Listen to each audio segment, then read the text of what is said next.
Assalamualaikum warahmatullahi wabarakatuh. Perkenalkan sebelumnya nama saya adalah Tony Irawan dan untuk sesi UAS ini saya dan Dr. Samsul Hidayat Pasaribu akan memberikan materi tentang Ekonometrika 1 dan untuk pertemuan yang ke-8 atau pertemuan pertama pada sesi UAS ini kita akan membahas mengenai multikolinearitas. Ada beberapa aspek yang secara detail nanti kita akan gali. Yang pertama, kita akan sedikit ulas mengenai pelanggaran asumsi model regresi linear klasik. Ya, sebenarnya ini sudah sempat disinggung pada pertemuan yang kedua di materi UTS. Lalu nanti kita akan lanjutkan mengenai the nature of multicollinearity. Lalu kita bahas juga mengenai dampak multicollinearitas. Lalu kita bahas mengenai mendeteksi adanya multicollinearitas, mengatasi masalah multicollinearitas, dan terakhir kita tutup dengan ilustrasi dengan data. Dan perlu dipahami bersama bahwa sebagian daripada materi ini juga dapat kalian lihat kembali pada pertemuan yang ke-5 pada sesi UTS, karena di situ ada 2 slide ya yang membahas secara spesifik tentang multikolinearitas. Nah, kita mulai dengan aspek yang pertama, yaitu mengenai pelanggaran asumsi klasik ya. Pada dasarnya ada banyak versi mengenai asumsi klasik ini dan akan berbeda dari satu buku dengan buku yang lainnya. Dan kalau kalian lihat pada materi yang disampaikan oleh Profesor Bambang Juanda, di situ dijelaskan ya secara detail bahwa ada yang umum kita temui dan ada yang secara khusus ditemukan pada beberapa textbook ya. Nah, di sini saya akan merujuk kepada Gujarati yang diterbitkan di tahun 2014 ya. Di dalam bukunya terdapat 10 asumsi yang terkait dengan asumsi klasik least square. Di sini kita tidak akan membahas satu persatu ya, tapi kita akan fokus kepada asumsi yang terakhir, yaitu mengenai topik kita hari ini, yaitu mengenai tidak adanya perfect multicollinearity.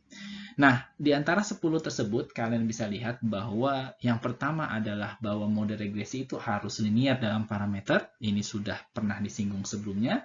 Lalu nilai X itu bersifat fix untuk sampling yang dilakukan secara berulang. Ya, ini bisa dilihat di contoh pada buku Gujarati, ya, di mana kita mengambil nilai X tertentu, yaitu pendapatan rumah tangga pada level tertentu ya, lalu kita ambil informasi berapa konsumsi yang mereka keluarkan. Lalu di sini yang ketiga juga harus memenuhi kaidah zero mean value of disturbance UI, atau bahasa lainnya adalah kita asumsikan bahwa errornya menyebar normal.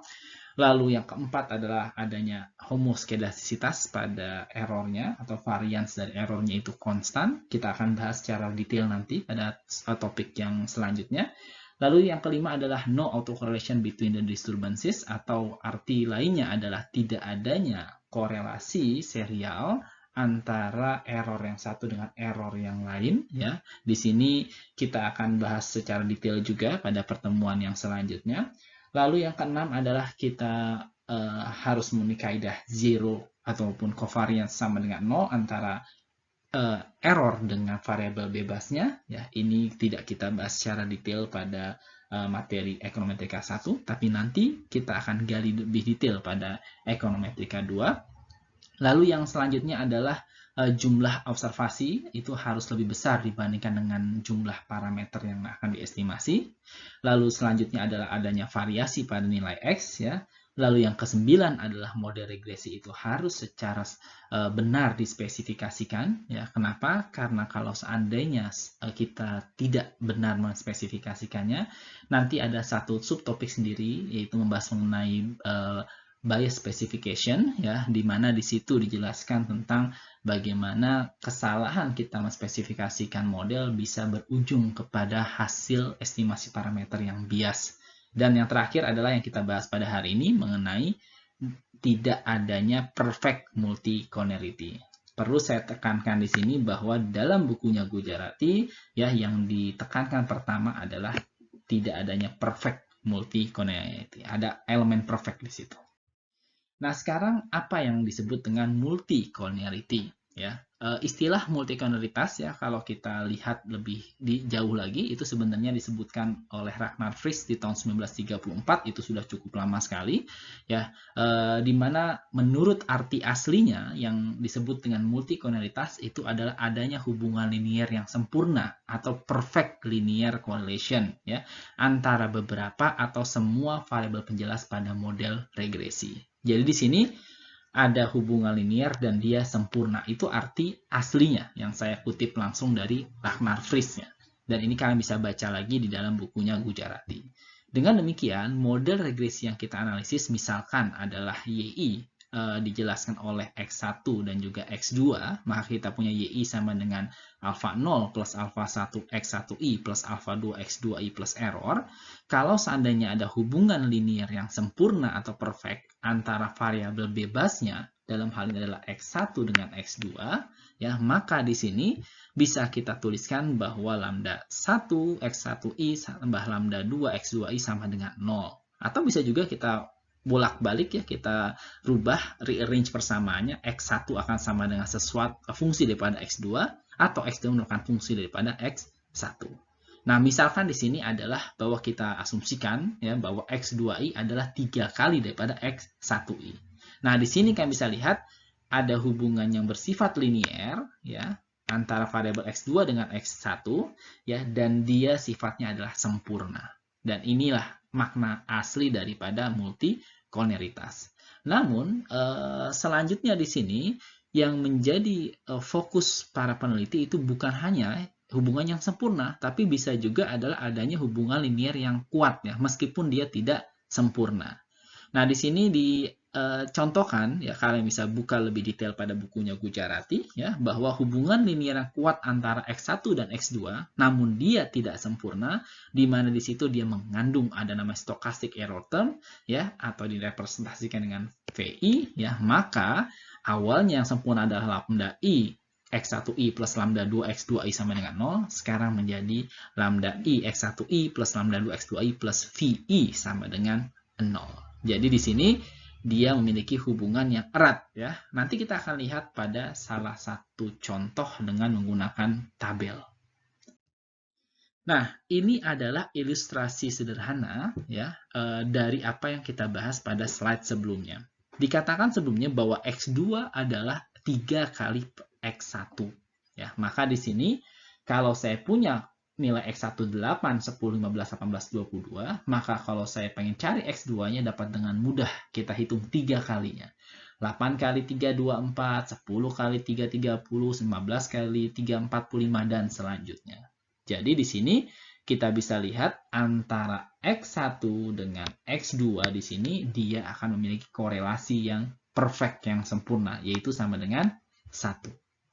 Nah, selanjutnya di sini tadi kita sudah membahas tentang hubungan yang kuat namun dia tidak sempurna ya. Maka dalam bukunya Gujarati itu diasumsikan ya bahwa kita hampir sama dengan sebelumnya, ada hubungan 3 kali X1, namun di situ kita tambahkan lagi dengan bilangan random ya yang kita generate secara acak.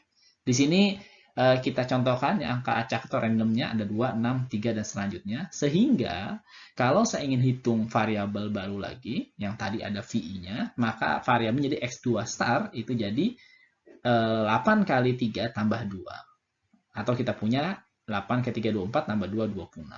Lalu selanjutnya untuk observasi yang kedua, 10 kali 3, 30 tambah 6, 36. Dan selanjutnya. Jadi ini ada variabel baru lagi, ya, X2. Dia tidak secara perfect berhubungan dengan X1, tapi hubungannya dia cukup kuat. Ya. Dan ini juga ditunjukkan dengan nilai korelasinya dengan X1 yang mana nilainya adalah 0,99.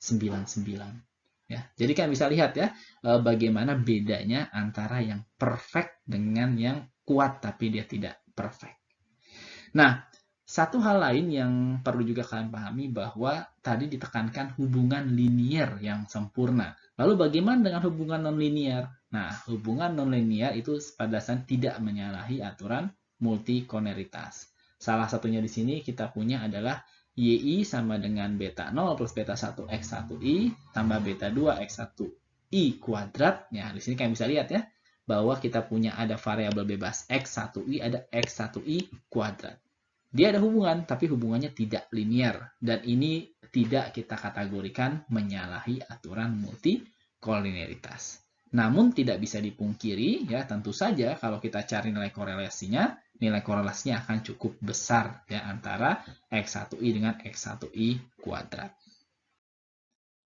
Nah, selanjutnya yang perlu kita pahami juga adalah lalu apa dampaknya ya ketika kita punya ada hubungan linear yang sempurna atau ada multikolinearitas atau multikolinearitas yang kita artikan adalah hubungan linear yang tidak sempurna tetapi dia sangat kuat ya, maka apa impact-nya atau dampaknya?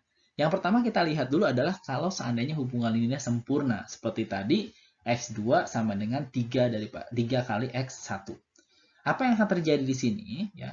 Di sini kita coba ilustrasikan hitung ya dengan menggunakan pendekatan yang kalian dapatkan pada pertemuan keempat, slide yang keempat ya. Nanti kalian bisa buka lagi ya. Di mana di situ disebutkan bahwa pada saat kita membahas tentang regresi berganda ya, kita atau regresi multivariat ya, kita di sini bisa mengestimasi parameternya. Untuk pertama adalah parameter B1 atau beta 1 di sini, yaitu sama dengan sigma X1I YI kali sigma X2I kuadrat minus sigma X2I YI kali sigma X1I kali X2I dibagi dengan sigma X1I kuadrat dikali sigma X2I kuadrat minus sigma X1I X2I kuadrat ya. Nah, dari sini ya, ini kita asumsikan sekarang adalah bahwa pada persamaan regresi kita ketahui terjadi hubungan linear yang sempurna antara X2 dengan X1. Sehingga kita punya di sini asumsinya adalah X2I sama dengan lambda X1I. Lalu kalau kalian substitusikan ke dalam persamaan yang di atas ini, ya, maka apa yang terjadi? Kalian akan dapatkan hasil seperti yang ada di bawah. Ya, dan kalian bisa lihat ya bahwa bagian atas itu akan sama dengan 0 karena ini habis, ya ini juga akan habis ya.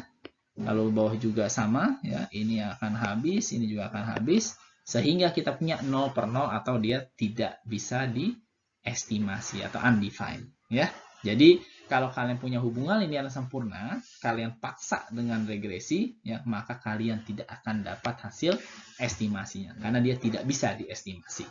Dan biasanya nilai standar errornya pun juga akan menjadi infinite. Yang kedua adalah bagaimana kalau seandainya yang terjadi adalah dia punya hubungan yang kuat tapi tak sempurna ya. Nah, di sini kalau kita lihat kembali rumus yang sebelumnya tadi kita tunjukkan ya, maka koefisien atau parameter tentu saja masih bisa diestimasi sekarang ini ya. Namun ya, hal lain yang perlu kita pahami bersama bahwa nanti ketika kalian estimasi kalian akan punya nilai standar error yang sangat besar sekali ya. Dan kalian ingat ya bahwa waktu kita membahas mengenai regresi ya, kita tahu ada ukuran T statistik yang akan nanti menunjukkan ya apakah dia signifikan atau tidak ya. Maka T statistik itu rumusnya adalah parameternya atau koefisiennya dibagi dengan standar errornya. Kalau standar error sangat besar sekali, maka hasil T-nya pasti akan sangat kecil.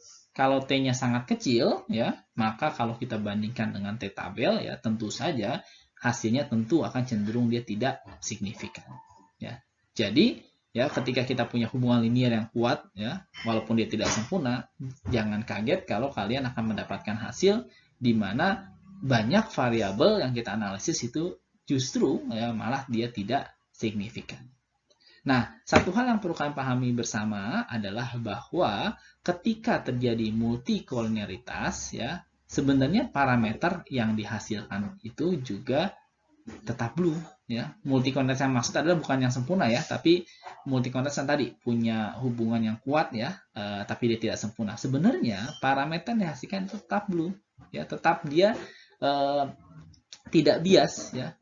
Namun demikian masalahnya adalah tadi kita punya hasil standar error yang sangat besar sehingga kecenderungannya kita adalah gagal ya untuk menolak hipotesis nolnya. Dan kalau saya merujuk kepada tulisan yang disampaikan oleh Ahern, ini juga disitasi pada bukunya Gujarati ya, bahwa dalam papernya itu disebutkan ya adanya hubungan yang kuat antara dua variabel, contohnya di sini adalah X1 dan X2, dan dia tidak sempurna, ini akan mengakibatkan sulit sekali bagi peneliti untuk mendapatkan hasil estimasi dengan nilai standar error yang kecil, ya. Jadi di sini tadi yang kita sebutkan, karena standar error selalu besar, ya, jadi sulit bagi dia untuk mendapatkan nilai standar error yang kecil. Jadi kecenderungannya dia akan mendapatkan hasil yang tidak signifikan. Dan pada tulisan Ahern itu juga disebutkan bahwa pada dasarnya ini juga bisa juga dianalogikan secara teori, ya, ini sebenarnya bisa dianalogikan dan hasilnya akan sama atau serupa kalau seandainya kalian bekerja dengan data yang sangat sedikit. Ya, jadi kalau kalian bekerja dengan data yang sangat sedikit, cenderungnya kalian akan dapatkan hasil yang tidak signifikan. Dan ini 11-12 bisa kita katakan sama dengan kasus yang tadi, multikolonialitas, ya, yang dia punya hubungan yang kuat meskipun dia tidak sempurna. Atau ya ini hasilnya akan juga sejalan dengan ya kalau kalian punya variabel bebas yang punya varian atau keragamannya di variabel itu ya itu sangat kecil sekali. Nah, jadi di sini ya pada paper ataupun pada bukunya Ahern dan juga buku Gujarati disebutkan ya bahwa ya tidak ada satupun ya mekanisme ya yang ada di statistik yang bisa mengatasi multicol ya karena ya karakter tadi ini ya, bahwa sesungguhnya peneliti tidak masalah dia tetap aja tidak bias ya. Namun ya yang menjadi masalah adalah dia punya standar error-nya sangat besar ya dan sangat sulit bagi kita ya kalau kita analogikan dengan data yang sangat sedikit maka solusinya gimana ya harus tambah data kan kayak gitu. Nah itu adalah ide dasar daripada multikolonialitas. Aspek selanjutnya yang perlu kita pelajari adalah gimana caranya kita mendeteksi multikolonialitas ya. Di dalam bukunya Gujarati sebutkan bahwa berdasarkan Kementa tahun 85 ya yang menjadi isu utama itu adalah bukan menunjukkan ada tidaknya multikol ya tapi yang menjadi masalah atau isu utamanya bagi peneliti adalah menunjukkan kuat atau tidaknya ya tingkatan daripada multikolonialitas itu parah atau tidaknya multikolonialitas yang dialami.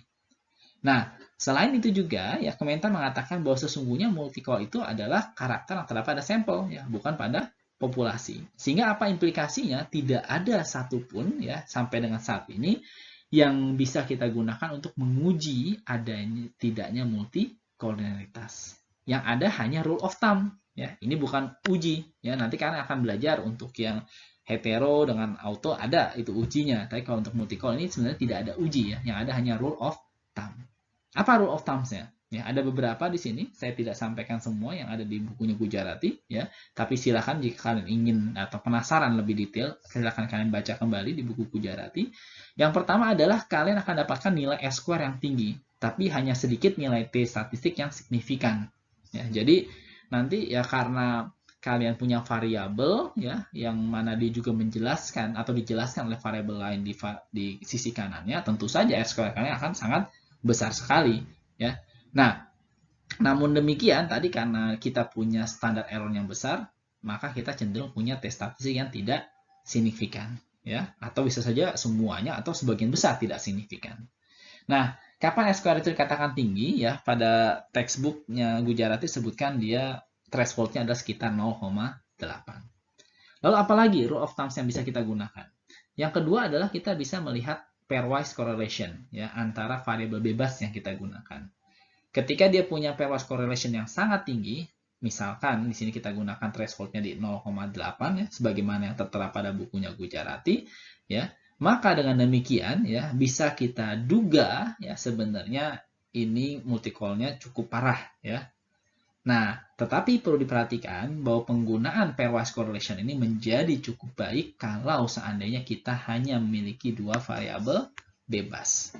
Di dalam textbook disampaikan warning ya bahwa kalau kita bekerja dengan variabel bebas lebih dari dua, misal 3, 4, atau 5, ya, maka bisa saja korelasi yang rendah belum tentu menunjukkan tidak adanya ataupun menunjukkan tidak parahnya level atau tingkat multikolonialitasnya. Ya, di dalam buku textbooknya Gujarati itu disebutkan ya atau dicontohkan ketika dia punya korelasi pairwise-nya hanya 0,5 ya ternyata tapi dia punya masalah ataupun multicolnya cukup tinggi levelnya ya. Nah ini yang perlu kalian pahami untuk rule of thumb yang kedua. Lalu apalagi? Ada rule of thumb yang ketiga yang bisa kita gunakan adalah alat bantu variance innovation factor atau VIF. Ya, sebenarnya ini sudah sempat disinggung pada materi yang disampaikan oleh Prof. Bambang dan Prof. Firdaus ya. Dan di sini umumnya kita menggunakan thresholdnya itu 10 ya, sebagaimana tertera juga dalam buku textbook ya. Dan kalau seandainya kita ingin menghitung VIF ya, di sini kita bisa menggunakan rumusnya. Jadi nanti kita akan punya VIF untuk masing-masing variabel bebasnya ya, di mana VIF itu adalah 1 dibagi dengan 1 minus R square. Nah, gimana caranya? Pada saat misalkan di sini kalian punya persamaan regresi, Y dijelaskan oleh X1, X2, dan X3. Ya. Lalu di sini kita regresikan X1 dengan X2 dan X3. Ya. Jadi kita ingin lihat ya sejauh mana variabel bebas lainnya, X2, X3, bisa menjelaskan X1. Kalau dia bisa menjelaskan cukup baik, maka artinya R square akan besar. Kalau R square-nya besar, maka 1 kurang 1 besar, hasil akan kecil. 1 dibagi kecil, hasil akan besar. Sehingga VIF-nya akan sangat besar sekali, atau dia menandakan bahwa degree dari multicollinearitas itu cukup tinggi. Nah, cara yang serupa itu juga bisa digunakan untuk menghitung pada X2 dan X3-nya. Nah, sekarang kita masuk kepada cara mengatasi masalah multicollinearitasnya.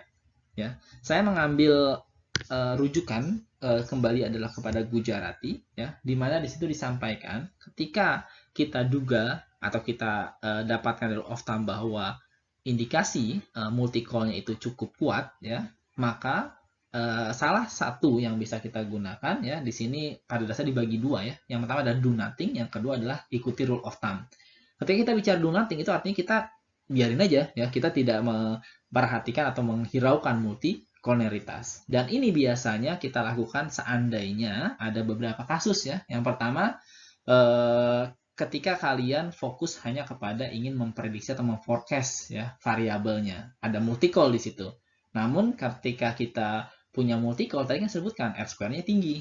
Dan kalau R square-nya tinggi, itu nanti biasanya hasil forecasting-nya jauh lebih bagus. Ya, sehingga kalau tujuannya hanya memprediksi, kita tidak ingin melihat apakah satu persatu variabelnya signifikan atau tidak, ya itu bisa tetap ya kita gunakan hasilnya ya, dan kita bisa do nothing lah, kita bisa hiraukan masalah multicollinearitas. Atau bisa juga ada kalanya kita punya R square-nya tinggi, namun di situ tanda-tandanya tidak ada masalah ya, tetap sesuai dengan kaidah ekonomi, dan dia juga sebagian besar khususnya variable of interest kita signifikan, ya maka juga nggak jadi masalah multicol itu. Nah, jadi kita bisa ya do nothing, ya biarin aja, ya nggak perlu kita treatment apa-apa.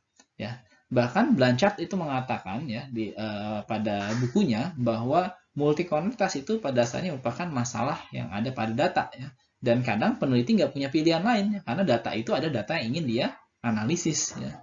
Dan seringkali juga ya kalau seandainya ada seorang peneliti yang pemula ya ingin menganalisis ya, dan dia melihat ada threshold ataupun indikasi ya multicolnya itu cukup parah ya, sehingga dia lakukan modifikasi yang macam-macam, padahal sebenarnya kalau dilihat dari hasilnya tidak ada yang perlu dikhawatirkan, semuanya sejalan dengan teori dan dia juga signifikan ya variabel-variabel yang dia ingin analisis ya, yang artinya mencerminkan populasinya ya, maka di sini justru ya akan mengakibatkan masalah ya. Nanti kita akan bahas lebih detailnya ya ketika kita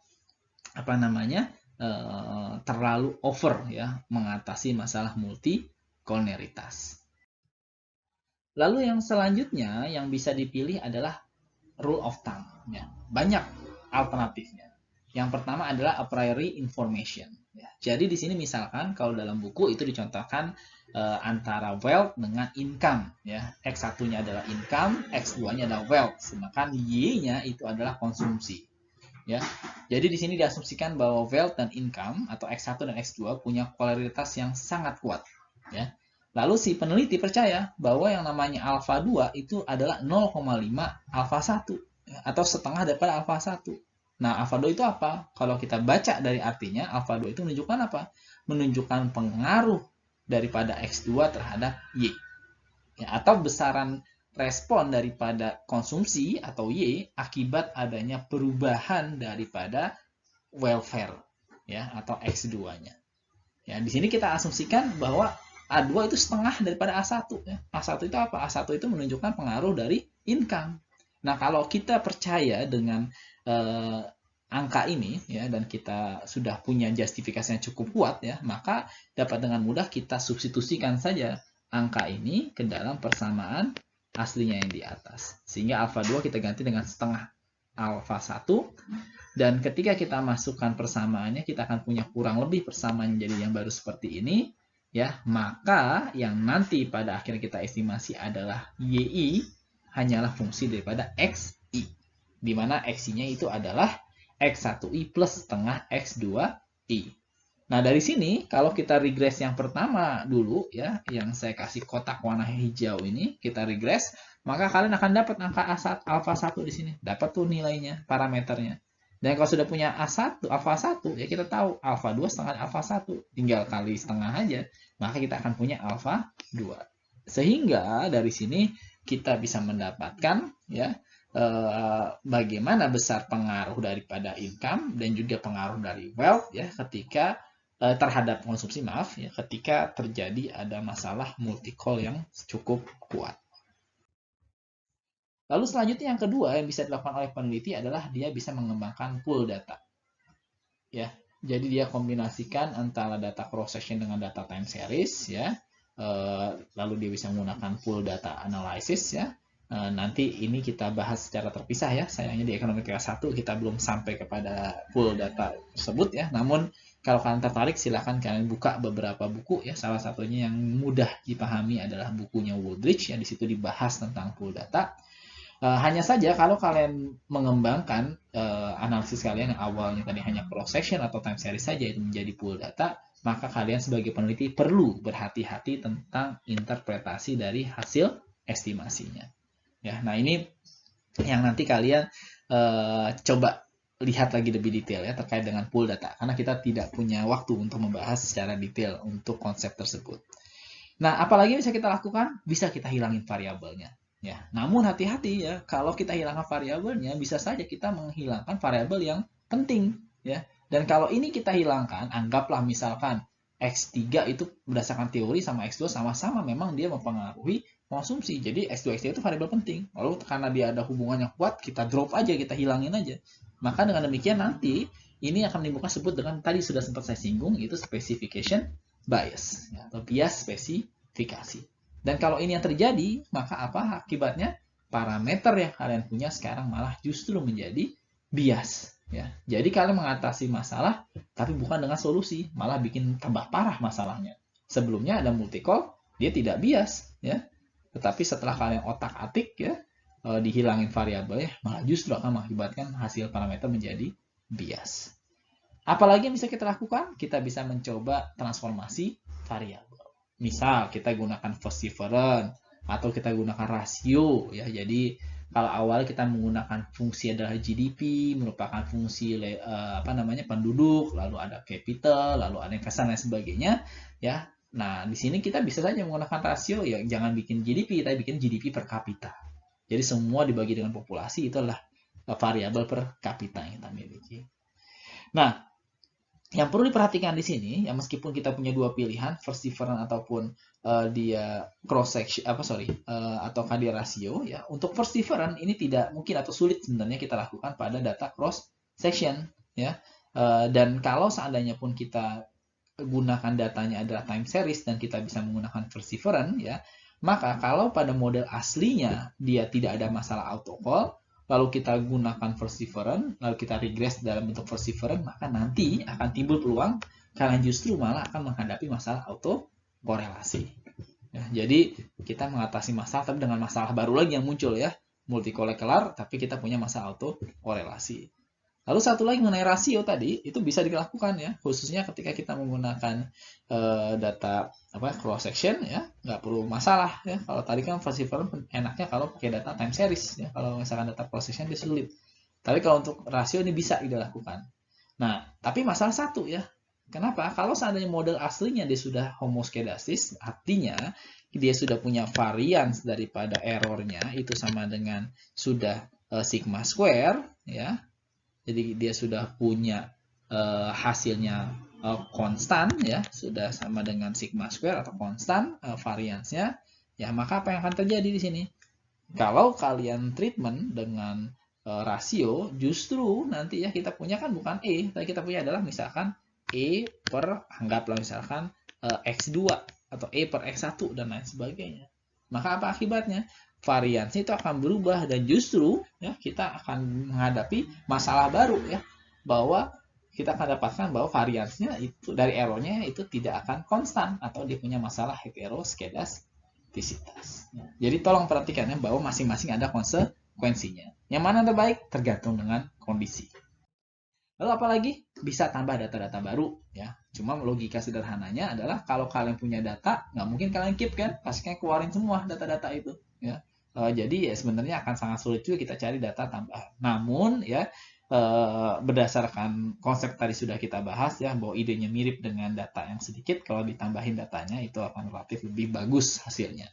Yang terakhir yang bisa dilakukan adalah kita bisa coba dengan pendekatan-pendekatan lainnya. Banyak variasinya ya, di dalam textbook Gujarati disebutkan paling tidak ada 2, yaitu yang pertama menggunakan faktor analisis, yang kedua menggunakan principal component analysis. Keduanya bisa mengatasi masalah multikolonialitas. Nah, bagian yang terakhir yang kalau kita coba lihat adalah ilustrasi dengan data. Ya, ini saya ambil langsung dari Gujarati, datanya data Longley ya. Di sini saya coba timpah ya yang di Gujarati, ini sumbernya saya tulis awalnya X1 X2 biar gampang bagi kalian. Saya tulis di sini Y-nya adalah employee atau orang yang bekerja. Penjelasnya ada GDP deflator, ada GNP, ada unemployment, ada jumlah tentara, ada penduduk usia atas 14 tahun tapi dia terkategori bukan tenaga kerja, misalkan dia sekolah atau dia memutuskan untuk di rumah dan lain sebagainya, maka dia tidak termasuk labor force. Dan yang terakhir adalah variabel tahun. Apa yang kalian bisa lihat di sini? Ketika kita punya indikasi masalah heteroskedastisitas, itu bisa kelihatan R square-nya itu besar sekali, hampir 1 ya, 0,99. Tapi di sini kita bisa lihat banyak variabel ya, deflator, GDP, lalu selanjutnya penduduk usia 14 tahun non labor force itu dia tidak signifikan. Ditambah yang sangat unik adalah ternyata GDP di sini tandanya negatif. Artinya apa? Kalau outputnya meningkat, justru ya orang yang bekerja akan lebih sedikit. Nah, ini kan agak-agak aneh nih secara teori. Ya. Maka di sini kita bisa cek dulu, jangan-jangan ada indikasi multicore yang sangat parah di sini. Gimana caranya? Tadi kita coba lihat dengan pairwise correlation. Meskipun tadi sudah dikasih warning ya bahwa pairwise correlation akan ada problem kalau kita punya variabel lebih dari 2, tapi kita untuk sederhanakan ya kita mulai dulu dengan kasus ini ya. Dan di sini kalian bisa lihat ya ketika kita punya variabelnya tadi deflator, GDP, unemployment, jumlah tentara, lalu penduduk usia 14 tahun dan juga tahunnya ya. Di sini kalian bisa lihat ada hubungannya sangat kuat antara penduduk usia 14 tahun dengan variabel X1. Dan juga dia sangat kuat dengan variabel X2. Dan dia juga sangat kuat dengan variabel X5 ya. Kenapa? Kalau X5 sangat jelas ya, penduduk usia 14 tahun setiap tahun itu akan bertambah ya, dan tahun juga sama, setiap tahun nambah terus tahunnya ya, 2000, 2001, 2022 dan lain sebagainya. Jadi nggak aneh kalau dia punya korelasi yang cukup besar ya, bahkan sangat besar di sini. Lalu selanjutnya di sini kita bisa lihat juga bahwa ternyata deflator juga berhubungan dengan GNP ya, karena kan deflator GNP ya, jadi dia punya hubungan yang sangat kuat tuh 0,9 ya. Dan di sini juga kita bisa lihat X1 ya itu punya banyak masalah ya, dia juga punya hubungan dengan X5 dengan X6 cukup kuat, sama juga X2 juga seperti itu ya. Jadi di sini secara umum yang sebenarnya fine-fine aja variabelnya ya, so far kita lihat adalah X4 ya, dia tidak punya isu khusus lah rasanya di sini. X3 juga sama ya, tapi nanti ada argumen lain ya kenapa X3 jadi masalah, karena X3 adalah terkait dengan unemployment ya, itu adalah jumlah orang yang menganggurnya. Nah selanjutnya ya, kalau seandainya saya sudah otak-atik tadi kita lihat ya bahwa X5 sama X6 itu sebenarnya mirip sejalan, maka saya pilih salah satu aja ya, jadi saya pilih hanya X5, X6-nya saya drop. Lalu tadi X1 ya deflator dengan X2-nya GNP itu juga hubungannya kuat ya. Nah, caranya yang paling mudah adalah kita bikin aja real GNP ya. Real GNP itu kan GNP dibagi dengan deflatornya kan kayak gitu. Ya, jadi di sini kita punya realnya ya kita sudah bagi, dan dengan demikian X1 sudah hilang ya. Jadi RGNP ini pada dasarnya adalah X2 dibagi X1 ya. Jadi ini kita sudah jadi gabung. Lalu selanjutnya X3 unemployment. Di sini kita asumsikan ceritanya kayak nggak begitu nyambung deh ya. Pengangguran yang harus kita gunakan sebaiknya adalah tingkat pengangguran persentasenya, itu mungkin akan lebih baik sebenarnya. Nah, sekarang kita lihat hasilnya setelah kita lakukan modifikasi ya, bahwa semuanya dalam taraf nyata 10% dia termasuk signifikan ya. Kembali lagi kalau bingung tentang taraf nyata ini kepada pertemuan sebelumnya di UTS. Lalu di sini GNP sekarang dampaknya positif ya, masuk akal ya. Kalau output realnya meningkat, maka terbuka lapangan kerja baru ya, maka semakin banyak orang yang dipekerjakan. Lalu X4 itu adalah jumlah orang yang bekerja sebagai tentara ya. Otomatis kalau banyak yang kerja tentara kan dia mengurangi jumlah orang yang bisa bekerja di industri ataupun jasa ataupun pertanian. Jadi hubungan pasti negatif. Lalu X5 jumlah penduduk usia di atas 14 tahun tapi dia tidak masuk dalam kategori labor force atau angkatan kerja ya. Kalau dia mengalami peningkatan, misalkan makin banyak orang-orang yang sekolah ya, dia tidak mau kerja ya, maunya sekolah aja, maka tentu saja ini akan meningkatkan jumlah dari X5-nya ya. Dan kalau seandainya seperti itu, maka tenaga kerja yang tersedia di market itu akan jadi lebih sedikit karena orang banyak yang kerja, sehingga hubungannya pasti sudah kita dapat lihat hubungan adalah negatif. Jadi di sini kalian bisa lihat ya, dengan sedikit modifikasi ya, dan kita bisa lihat juga ternyata yang namanya multi-call itu bisa merubah tanda ya. Yang awalnya positif harusnya malah jadi dia negatif, sulit kita menjelaskan secara ekonominya. Nah, itu kira-kira materi yang harus saya sampaikan pada pertemuan yang pertama di sesi UAS ini ya. Mudah-mudahan cukup jelas bagi kalian. Jika masih ada yang belum jelas, silakan kalian diskusikan dengan dosen pengajarnya pada jam masing-masing. Lebih kurangnya saya mohon maaf. Wabillahi taufiq wal hidayah. Wassalamualaikum warahmatullahi wabarakatuh.